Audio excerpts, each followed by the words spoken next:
What's up, guys? It's Shining Polaris, and this is a super late video because I had to work on Thursday, which is like very rare for me. But yes, these are just my thoughts and reactions to last night Dynamite, and I'm already being buried on Twitter for my thoughts. But whatever, these are my opinions. All right, this is just what I thought about the.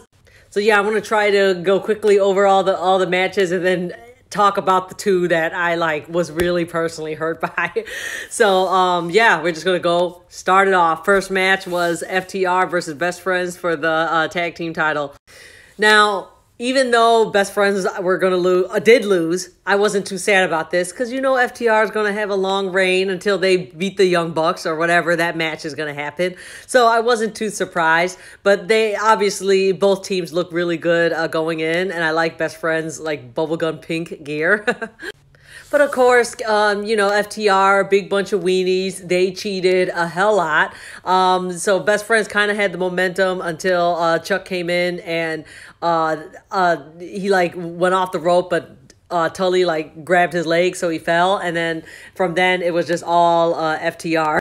And during the match, I think it was Trent and Cash, I think, they went outside and were kind of brawling on the outside of the ring. And Trent was trying to spear him, but he missed and went right into Kip and Miro's arcade machine. And then you see Penelope Ford running. I didn't really pay too much attention to that. I'm like, okay, whatever. They broke that thing. Move on. So yeah, so FTR won the match because Cash had the title belt, and as Dax threw Chuck against the rope, he hit Chuck in the head with the belt and knocked him out for the 1, 2, 3. So yeah, FTR, you know, FTR wins it again. But then right after that, you had Miro and Kip coming out, and they started beating the Best Friends up because they broke his arcade machine.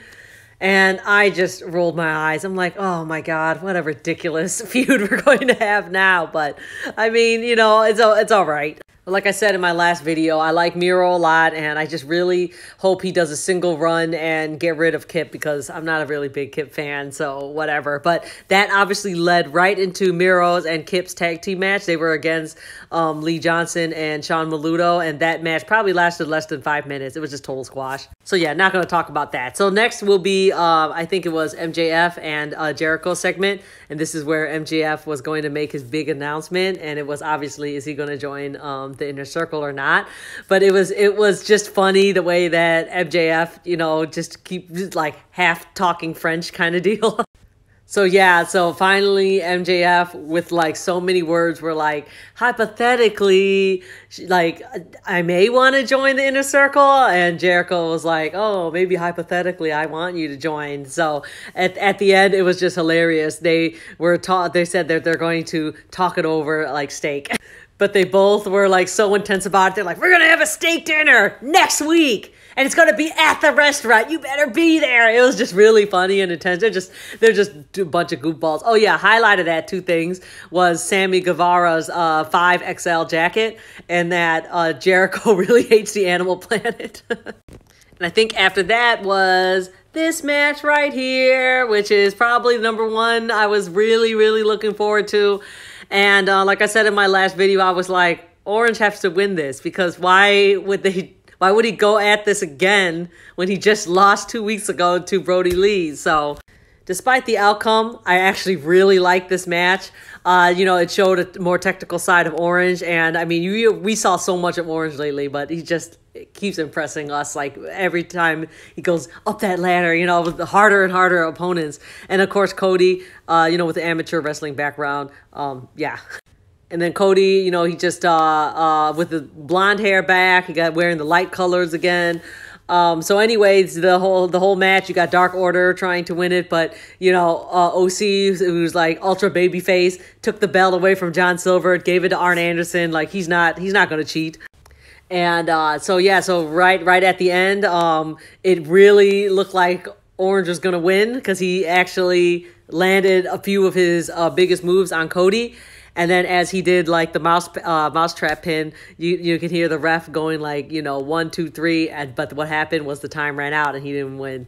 So I actually did a live reaction to that because I was trying to show my friends I was chatting with. And I'm like, oh my God, this is the biggest BS I have ever seen. I was like screaming. I was so mad. And then I went and took that onto Twitter like all night long. So yeah, it was just, I'm still very heated about that. But, and I know I'm not the only one that thinks this way because, I think today on Twitter, Cody actually on his Twitter, like explained what he's trying to do, because I think the whole Twitterverse was like, Cody, we don't want you to keep winning.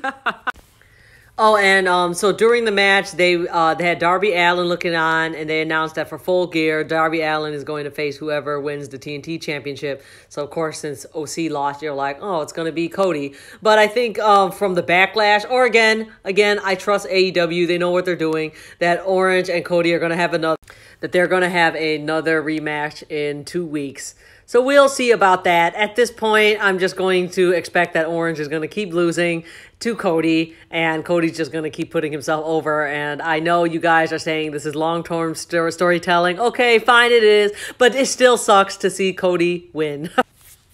So yeah, I mean, Darby, like one of the first episodes of AEW ever, he did the same thing to Cody, went all the way to the time limit draw. So I don't know if this is going to be with Orange. He's going to wait another year to like win a title or something?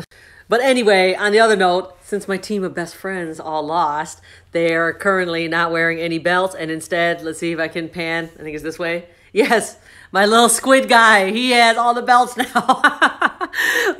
Just silly me. Should I sell those? I don't know. They're very cute belts though.